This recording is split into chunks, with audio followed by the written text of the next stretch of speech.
আমরা বাঙালি, আমাদের শেষ পাতে মিষ্টি না হলে চলেই না।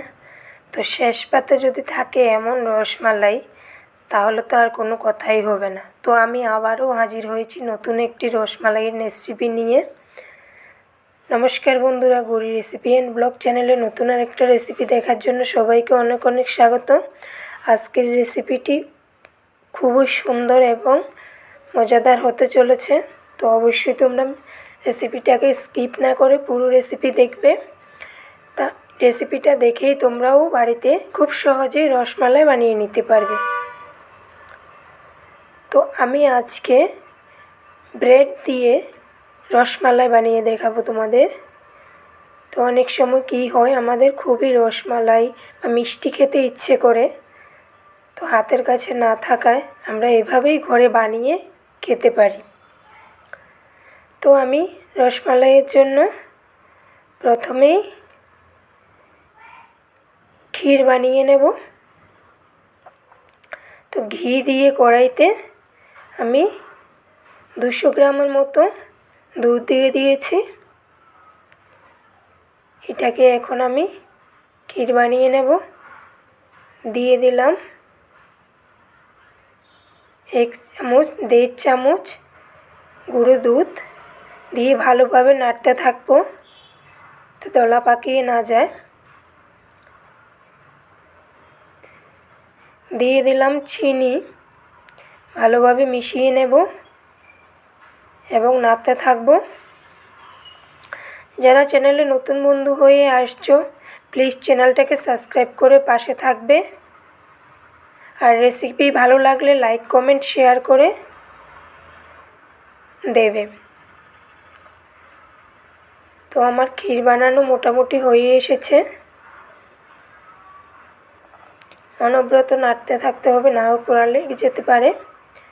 তো এখন ব্রেডের যে সাইডে কালো লাল অংশটা আছে ওইটা কেটে নেব,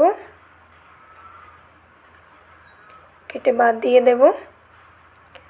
তো এভাবে আমি সব ব্রেডগুলো কেটে নিয়েছি। এখন জল দিয়ে এটাকে ভিজিয়ে নেব। না ভিজালে কিন্তু হবে না, ভেঙে যেতে পারে। অবশ্যই এটাকে জল দিয়ে ভিজিয়ে নিতে হবে। তো ভিজিয়ে আমি একটু চেপটা চেপটা করে নিচ্ছি।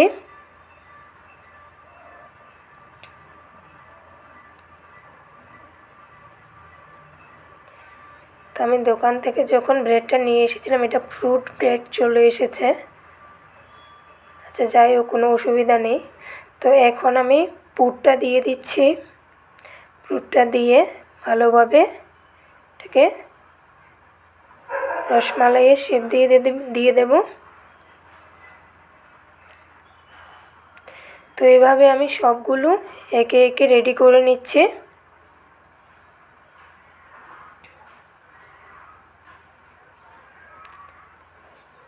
তো রেডি করা হয়ে গেছে আমার। কেউ বুঝতেই পারবে না এটা যে তুমি ব্রেড দিয়ে বানিয়েছো। এখন আমার রসমালাইয়ের যে রসটা বানানো, ওইটাই বানানো হবে মালাইটা। তো এখন আর বাকি যে গুঁড়ো দুধটা ছিল, বাকি দুধটা আমি দিয়ে গুঁড়ো দুধটাকে মিশিয়ে নিচ্ছি। আমি মোট 500 গ্রাম দুধ নিয়েছি। আগে থেকেই জাল দিয়ে একটু কমিয়ে রেখেছিলাম। এখন আমি চিনি দিয়ে দিয়েছি, দিয়ে দিলাম একটা এলাচ গুঁড়ো করে, ফ্লেভারটা দারুণ আসে।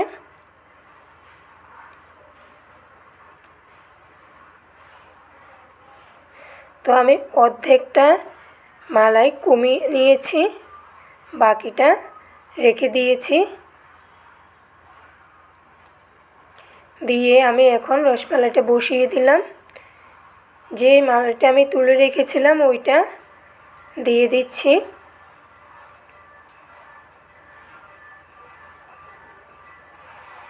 পুরোটা দিয়ে দিয়েছি।